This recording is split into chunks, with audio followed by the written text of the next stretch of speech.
So ayun mga lodi, no. So meron tayong problema mga lods, no. So kahapon ng hapon mga lodi, napansin ko hindi na to kumain eh.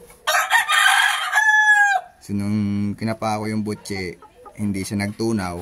Hindi naman mainit yung katawan niya eh, so wala siyang sakit. So hindi lang talaga siya nagtunaw. So dito sa akin mga lods, ang pinapainom ko ito mga lodi.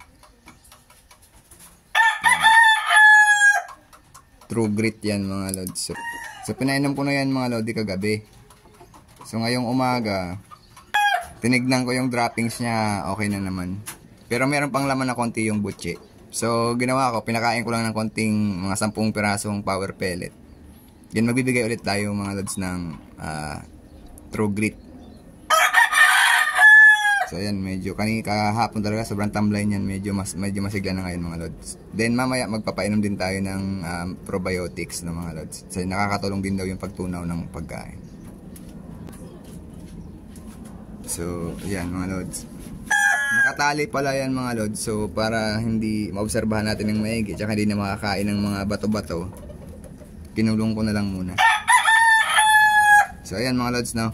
So sana mga lods nakatulong yung pamamaraan ko ng paggamot sa hindi natunawan na alaga natin. So maraming salamat mga lods.